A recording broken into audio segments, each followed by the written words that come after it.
I saw the gun pointed at her and didn't think twice. 3 bullets tore through my body as I shielded the young doctor from her attacker. As I lay bleeding on the cold pavement, she whispered something that stopped my heart. "You saved my life 15 years ago too." Then she told me the devastating truth about my wife's disappearance that changed everything I thought I knew. Before you watch full story, comment below from which country are you watching. Don't forget to subscribe for more amazing stories. The grocery store parking lot was dim, shadows stretching like fingers across the cracked pavement. I didn't think twice when I saw the hooded figure approaching the young woman near her car. Instinct kicked in, the same instinct that made me check my daughter's room 3 times every night, the same instinct that made me a single dad who'd walk through fire for his child. But I never imagined that stepping between a stranger and danger would reveal a truth that would shatter everything I thought I knew about my own past. The evening started like any other Thursday. I had just finished my shift at the construction site, my muscles aching and my hands covered in dust. My daughter Emma was waiting at home, probably doing her homework at the kitchen table like she always did. She was 12 years old, smart as a whip, and the only reason I kept going every single day. Being a single dad wasn't something I had planned. 3 years ago, my wife Sarah walked out on us without warning. She left a note on the kitchen counter that said she couldn't handle motherhood anymore, that she needed to find herself. I came home from work to find Emma crying on the couch, holding that note in her small hands. That day, I made a promise to my daughter and to myself: I would be everything she needed. Mother, father, friend, protector. I pulled into the grocery store parking lot, my old truck making its usual rattling sound. The place was nearly empty at this hour, just a few cars scattered across the lot. I needed to grab some milk and bread for Emma's breakfast tomorrow. Money was tight, but I always made sure she had what she needed. As I walked toward the store entrance, I heard a voice. Sharp, frightened. My head turned automatically toward the sound. About 30 feet away, near a sleek black sedan, a young woman in her mid-20s stood frozen. She wore a white coat, the kind doctors wear. Her face was pale with fear as a man in a dark hoodie moved toward her, his hand reaching into his jacket. Everything inside me screamed to move. I didn't think about the danger. I didn't think about Emma waiting at home. I just ran. "Hey!" I shouted, my voice echoing across the empty lot. "Leave her alone." The hooded man turned toward me, and that's when I saw it, the dull gleam of metal in his hand. A gun. My heart hammered in my chest, but my feet kept moving. The young woman's eyes met mine, wide with terror and something else I couldn't name. "Walk away, old man," the attacker snarled. "This isn't your business." "I'm making it my business," I said, positioning myself between him and the woman. I could hear her breathing behind me, quick and panicked. The man's face twisted with anger. "You're going to regret this." Time seemed to slow down. I saw his finger move on the trigger.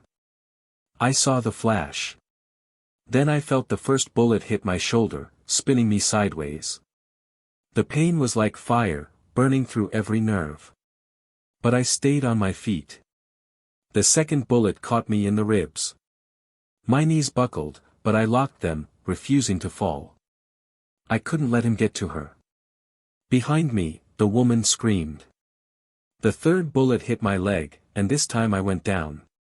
I collapsed onto the cold pavement, my vision blurring. I heard footsteps running away, the attacker fleeing. Then I heard other footsteps, lighter, coming closer. Oh my God, the woman's voice was above me now. She dropped to her knees beside me, her hands moving quickly over my wounds. "Stay with me. Please stay with me. I'm a doctor. Help is coming." I tried to speak, but my mouth wouldn't work properly. Blood was everywhere, warm and sticky. My thoughts went to Emma. Who would take care of her? Who would make her breakfast and check her homework and tell her she was loved every single day? "Emma," I managed to whisper. "My daughter. Emma." "Shoo, don't talk. Save your strength, the doctor said. Her hands were pressing against my wounds, trying to stop the bleeding. What's your name? David. David Chen. Her hands froze. Just for a second, but I felt it. When I looked up at her face through my fading vision, I saw something change in her expression. Recognition. Shock. Fear. David Chen, she repeated, her voice shaking. From Seattle? You had a daughter named Emma. How did she know Emma's name? How did she know where I was from? My mind was getting foggy, but confusion cut through the pain. How do you? She leaned closer, and I could see tears streaming down her face. Because I'm Dr. Lisa Martinez. And 15 years ago, you saved my life. The world spun. Memories crashed into me like waves. 15 years ago. Seattle. I had been walking home from my job at the shipyard when I heard screaming. A little girl, maybe 10 years old, had fallen into the lake. Without thinking, I had jumped in. The water was freezing, and the current was strong, but I managed to pull her out. Her parents had been frantic, thanking me over and over. The girl had been unconscious, not breathing. I performed CPR until the paramedics arrived. But that wasn't the whole story. There was something else, something I had buried deep. The girl, from the lake. I whispered. Yes, Lisa said, her voice breaking.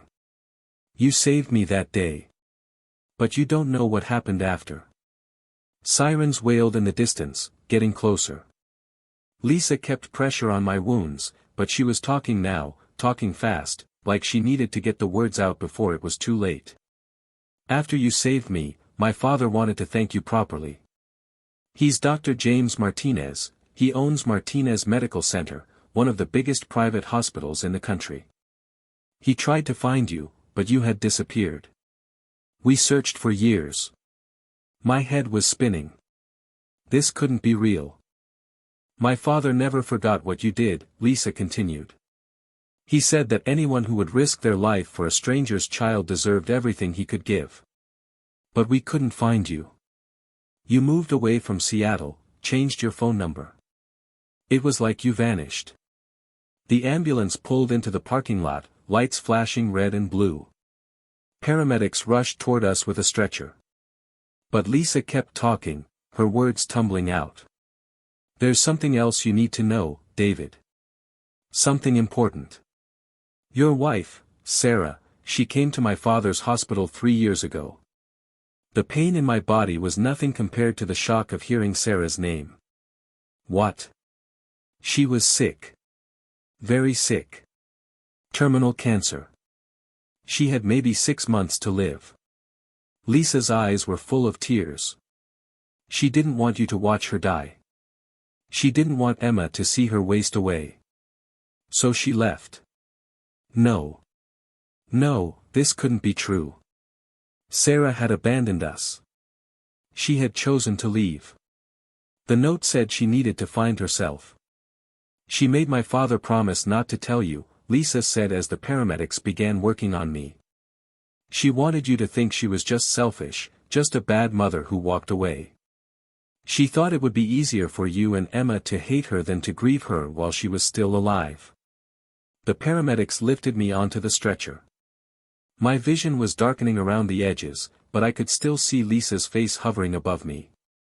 She died 8 months after she left you, Lisa said. My father paid for everything, her treatment, her funeral, everything. She spent her last days in our hospice wing. And every single day, she talked about you and Emma. She made my father promise that if he ever found you, he would tell you the truth. I wanted to scream. I wanted to cry. I wanted to rage at the universe for this cruel twist. Sarah hadn't abandoned us. She had loved us so much that she chose to break our hearts rather than let us watch her suffer. Your daughter, I gasped. Emma, someone needs to get Emma. I'll take care of it, Lisa promised. I'll take care of everything. The ambulance doors closed, and everything went black. I woke up 3 days later in a hospital room. The first thing I saw was Emma's face. She was sleeping in a chair next to my bed, her hand holding mine. Her eyes were red and puffy, like she'd been crying for hours. "Emma," I whispered. Her eyes flew open. "Dad." She jumped up, squeezing my hand. "Dad, you're awake. The doctors said you might not wake up. They said the bullets hit so many important places. But you're awake." I squeezed her hand back, ignoring the pain that shot through my body. "I'm okay, sweetheart. I'm okay." The door opened, and Lisa walked in. She looked exhausted, but she smiled when she saw I was awake. "Welcome back, Mr. Chen. You gave us quite a scare." Over the next few hours, Lisa explained everything. I had been in surgery for 12 hours. The bullets had damaged my shoulder, cracked 2 ribs, and shattered my femur. The doctors, the best trauma surgeons in the country, had worked through the night to save my life. "My father is on his way," Lisa said. "He's been in Europe for a conference, but he's flying back as soon as he heard. He's wanted to find you for 15 years, David. This isn't how he wanted it to happen, but he's grateful you're alive." "I don't understand," I said. "Why would your father care so much?" "I just did what anyone would do." Lisa shook her head. "No. Not anyone. Most people would have walked past a drowning child. Most people wouldn't jump into freezing water to save a stranger. You risked your life for me when you didn't have to. And then, 15 years later, you did it again. You took 3 bullets to protect me from that attacker." Emma was listening quietly, her eyes moving between Lisa and me. "Dad's a hero," she said softly. "He's always been a hero." Lisa smiled at her. "Yes, he has. And your mother was a hero too." Then she told Emma everything. About Sarah's cancer, about her choice to leave rather than let us watch her die, about her final days in the hospice wing. I watched my daughter's face as the truth sank in. Anger, confusion, grief, and finally understanding. "She loved us," Emma whispered. "Even when she left, she loved us." "She loved you more than anything," Lisa confirmed. "She told my father that leaving you was the hardest thing she'd ever done. But she thought it was the right thing." We all cried then. Emma climbed carefully onto the hospital bed, curling up beside me like she used to when she was little. Lisa excused herself to give us privacy, but not before telling me that all my medical bills would be covered by the Martinez Medical Center. "Consider it a thank you," she said. 15 years late, but heartfelt. Dr. James Martinez arrived the next morning. He was a tall man with silver hair and kind eyes. When he walked into my room, he stopped in the doorway, just staring at me for a long moment. Then he crossed the room and took my hand in both of his. "David Chen," he said, his voice thick with emotion. "I have been searching for you for 15 years. I'm sorry I was hard to find," I said. He shook his head. "Don't apologize. I understand why you moved, why you started over. But I need you to understand something. What you did for my daughter, for Lisa, changed everything. You gave me my child back. You gave me 15 more years with her.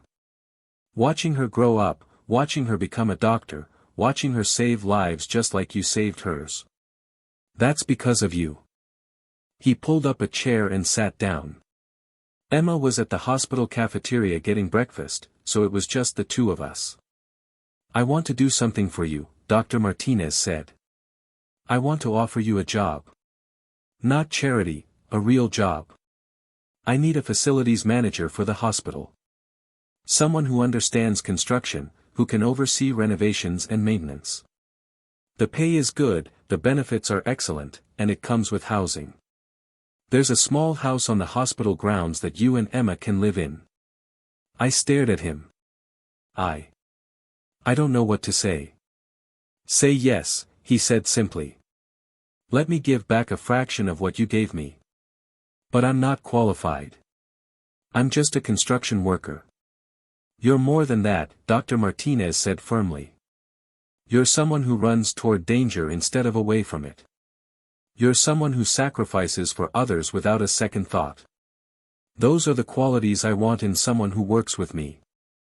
I thought about Emma, about the cramped apartment we lived in, about how I sometimes had to choose between paying the electric bill and buying her new shoes. I thought about all the nights I lay awake worrying about her future, about college tuition I couldn't afford, about opportunities she might miss because I couldn't give her more. Okay, I said. Yes. Thank you. Dr. Martinez smiled.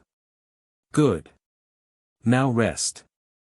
We have a lot of work ahead of us. Over the next 3 months, my life transformed. I recovered slowly, physical therapy pushing me to my limits every day. But I got stronger. Emma and I moved into the house on the hospital grounds, a real house with 3 bedrooms, a backyard, and a porch where we could sit in the evenings. My new job was challenging but rewarding. I managed a team of workers, oversaw renovations, and made sure the hospital facilities were running smoothly. Dr. Martinez treated me like family, and Lisa became a close friend. She told me stories about my wife's final days, about how Sarah had made her laugh even when she was in pain, about how she had written letters to Emma for every birthday until she turned 18. She wanted Emma to know her, Lisa said one afternoon. We were sitting in the hospital garden, watching Emma play with some of the children from the pediatric wing. She wrote about her dreams for Emma, her hopes, her memories. She wrote about you too, David. About how you were the best man she'd ever known. Lisa handed me a box. Inside were dozens of letters, each one addressed to Emma with a future date. My father kept these safe. He was hoping to give them to you someday. That night, Emma and I read the first letter together. It was dated for her 13th birthday, which was coming up in 2 weeks. Sarah's handwriting filled the pages, telling Emma about the day she was born, about her first steps, about how proud she was of the girl Emma was becoming. I'm sorry I left, Sarah had written. I'm sorry I won't be there to see you grow up. But I need you to know that I loved you every second of every day. And your father, Emma, your father is the strongest, kindest, most wonderful man in the world. Take care of him for me. And let him take care of you. You're both going to be okay. I promise. Emma cried in my arms that night, but they were healing tears. We were finally grieving together, finally understanding the truth. 6 months after the shooting, the police caught the man who had attacked Lisa. He was part of a gang that had been targeting doctors, trying to steal their prescription pads. During his trial, he confessed to everything.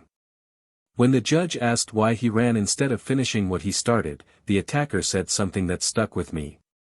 That man, the one who got in my way, he looked at me like he wasn't afraid to die.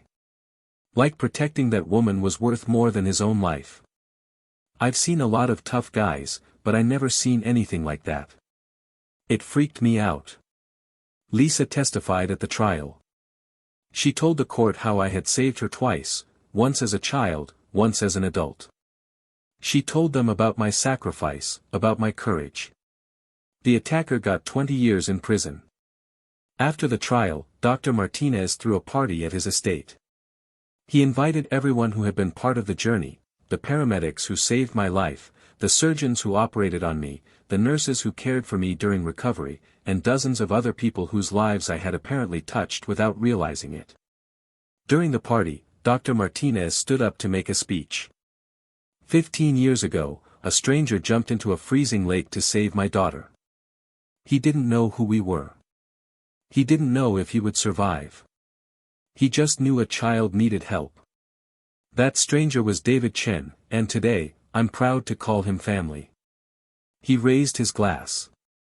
To David, a true hero, a devoted father, and a man who reminds us all what it means to be selfless. Everyone applauded. Emma beamed with pride beside me. And for the first time in years, I felt like maybe everything was going to be okay. A year after the shooting, Emma turned 14. We celebrated with a small party at our house. Lisa came, bringing a chocolate cake she'd baked herself. Dr. Martinez came too, along with some of Emma's new friends from the private school she now attended, a school Dr. Martinez had insisted on paying for. As Emma blew out her candles, I thought about how far we'd come. From a cramped apartment and constant worry to a comfortable home and a stable future. From believing Sarah had abandoned us to understanding the depth of her love. From being alone in the world to having a family that chose us. That evening, after the guests had left, Emma and I sat on the porch. The sun was setting, painting the sky in shades of orange and pink. "Dad," Emma said quietly. "Do you ever think about that night? The night you got shot?" "Sometimes," I admitted. "Do you regret it? Jumping in front of those bullets?" I looked at my daughter, at her intelligent eyes and thoughtful expression. I thought about Sarah, about her choosing to leave us rather than let us watch her suffer. I thought about jumping into a freezing lake for a drowning child. I thought about stepping between a stranger and a gun. "No," I said. "I don't regret it. Because that's what love is, Emma. It's putting other people before yourself. It's protecting the people who can't protect themselves. Your mom understood that. She left us because she loved us too much to make us watch her die. I took those bullets because I couldn't stand by and watch someone get hurt when I could do something about it." Emma leaned her head against my shoulder. "I want to be like you and Mom," she said. "Brave and selfless." "You already are," I told her. "Every single day." We sat there as the sun disappeared below the horizon, father and daughter, survivors and thrivers. The shooting had nearly destroyed us, but instead, it had led us to the truth. It had led us to healing. It had led us to family. 3 years later, Emma graduated from high school with honors. She was accepted to Stanford University with a full scholarship, another gift from Dr. Martinez, though he claimed the scholarship committee made the decision on her merit alone. At her graduation party, Lisa pulled me aside. "I have something for you," she said, handing me an envelope. Inside was a check for an amount that made my hands shake. "What is this?" "It's from my father," Lisa explained. "He's been investing money in your name since the day you saved me from drowning. He always planned to find you and give you what you'd earned. This is 15 years of returns, plus interest." "I can't accept this," I said, trying to hand it back. Lisa pushed it back toward me. "Yes, you can. Use it for Emma's future. Use it for your retirement. Use it to finally take a vacation. You've earned it 1,000 times over, David." I looked at the check again, at the number that represented financial security I'd never imagined possible. Then I looked at Emma, laughing with her friends, her whole life ahead of her. I thought about Sarah, about her sacrifice. I thought about that frozen moment in the parking lot when I chose to step between a stranger and a bullet. "Okay," I said. "Thank you." Lisa hugged me. "Thank you, David. For everything." Now, 5 years after the shooting, I'm standing in another hospital room. But this time, I'm not the patient. I'm here supporting Lisa as she welcomes her first child into the world. She married a fellow doctor 2 years ago, and they asked me to be the baby's godfather. When Lisa places the tiny baby in my arms, I feel the weight of responsibility, of love, of connection. This child, named Sarah, after my wife, is part of a chain of kindness that started 15 years ago in a freezing lake. "She's perfect," I whisper. "Just like her godfather," Lisa says, exhausted but smiling. Emma, now a college junior studying social work, stands beside me. She reaches out to touch baby Sarah's tiny hand. "Hello, little one," she says softly. "You're going to have an amazing life. I promise." As I hold this new life, I think about all the moments that led here. The split-second decision to jump into a lake. The instinct to step between danger and an innocent person. The sacrifice of a dying woman who loved her family too much to let them suffer. The generosity of a father who never forgot a debt. Life is strange. It twists and turns in ways we can never predict. We make choices in moments of crisis, not knowing how those choices will ripple out through time. But I've learned this: every act of courage matters. Every sacrifice counts. Every moment of selflessness creates waves that touch lives we may never know about. I took 3 bullets for a stranger in a parking lot. I almost died. But in return, I gained the truth about my wife's love, a family that chose us, and a future I never dreamed possible for my daughter. Would I do it again? In a heartbeat. Because that's what it means to be human. To see someone in danger and run toward them instead of away. To protect the vulnerable, even when it costs us everything. To love so deeply that we're willing to sacrifice ourselves. Emma squeezes my arm gently. Dad, are you crying? I smile through my tears. Happy tears, sweetheart. Just happy tears. Dr. Martinez enters the room, his face glowing with pride as he sees his daughter and granddaughter. He shakes my hand firmly. Thank you for being here, David. It means the world to us. Thank you for finding me, I reply. For giving us a second chance. You gave us that chance 15 years ago, he reminds me. We're just returning the favor. As the family gathers around Lisa and baby Sarah, I step back to give them space. Emma stays beside me, and together we watch this beautiful moment. A moment made possible by courage, by sacrifice, by love that transcends time and circumstance. The evening sun streams through the hospital window, bathing us all in golden light.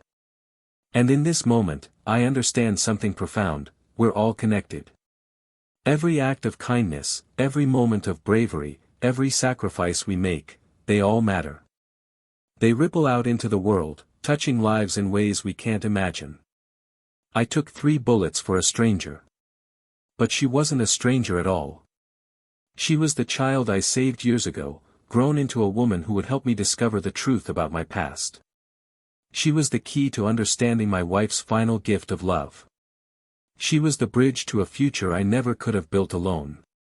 Sometimes the people we save end up saving us right back. Sometimes 3 bullets in a parking lot can lead to redemption, revelation, and a love that spans generations.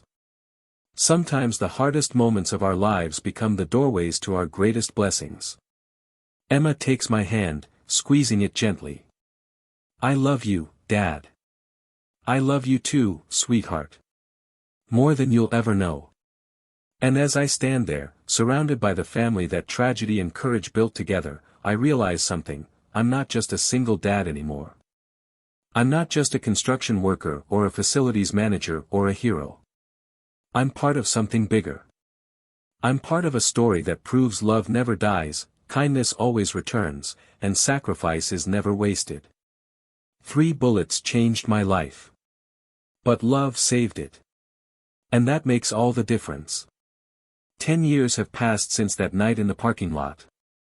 Emma is now 24, working as a social worker at Martinez Medical Center, helping families navigate their hardest moments.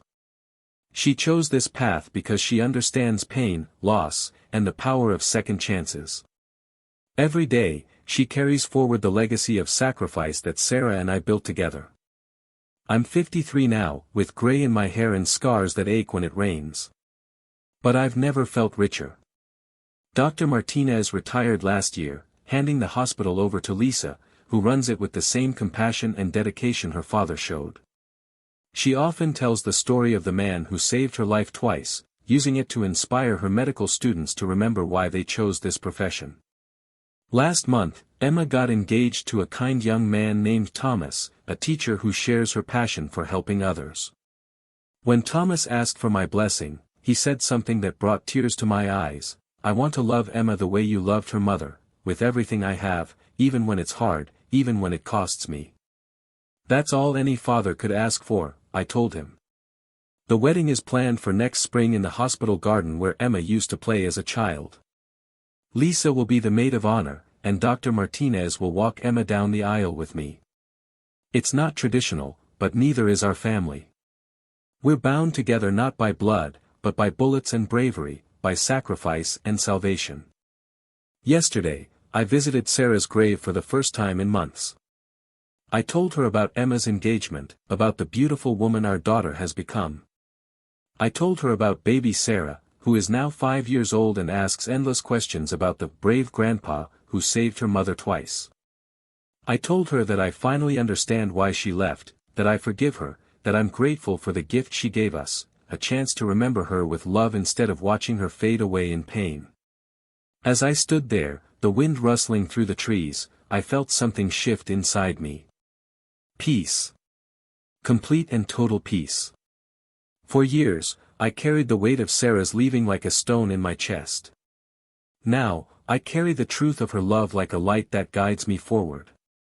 Emma joined me at the grave, placing fresh flowers beside my own. Mom would be so proud of us, wouldn't she? She already was, I said. Every single day she was alive, and every day since. We stood there together, father and daughter, survivors of storms that tried to break us but only made us stronger. The afternoon sun warmed our faces, and somewhere in the distance, a child laughed, joyful and free. Life is a mystery wrapped in moments we can't control. We don't choose when tragedy strikes or when angels appear. We don't decide which split-second decisions will change everything or which acts of courage will ripple through decades. But we do choose how we respond.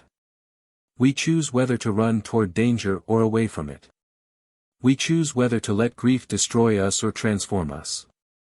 We choose whether to open our hearts to love, even when love has hurt us before. I chose to jump into a freezing lake for a drowning child. I chose to step between a stranger and a gun. Sarah chose to leave so we could live without the shadow of her dying. Dr. Martinez chose to never stop searching for the man who saved his daughter. Lisa chose to become a doctor who saves lives just like hers was saved. Emma chose to help others navigate their darkest moments. Every choice mattered. Every sacrifice counted. Every moment of love created something beautiful that will outlive us all. As Emma and I walk back to our car, she links her arm through mine. Dad, do you ever wonder what would have happened if you hadn't been at that grocery store that night? I think about it for a moment. Sometimes. But then I realize, I was exactly where I was supposed to be. Everything led to that moment. Every choice, every struggle, every prayer. It all mattered. I'm glad you were there, Emma says softly. I'm glad you're always there. Always, I promise her. For as long as I'm breathing. The sun begins to set as we drive home, painting the sky in brilliant shades of purple and gold. In the rearview mirror, I can see the hospital rising against the horizon, a place of healing, of second chances, of miracles born from tragedy. 3 bullets should have ended my story. Instead, they gave me a new beginning. They brought me truth, family, purpose, and peace. They showed me that love never dies, even when people do. They proved that courage is contagious and kindness compounds over time. Tonight, I'll sleep in a comfortable bed in a house filled with love. Emma will call to say goodnight, like she does every evening. Lisa will text a photo of baby Sarah doing something adorable. Dr. Martinez will send his weekly email checking on me, even though we see each other almost every day. And somewhere, in a place beyond my understanding, I believe Sarah is smiling. Proud of the daughter she raised for 12 precious years. Grateful for the family that formed around the space she left behind. At peace knowing her sacrifice wasn't in vain. This is my story. A single dad who took 3 bullets and discovered that love is stronger than death, that sacrifice creates ripples across generations, and that sometimes the people we save end up saving us right back. This is the power of choosing courage over comfort, love over fear, and connection over isolation. This is what it means to be human. This is what it means to truly live.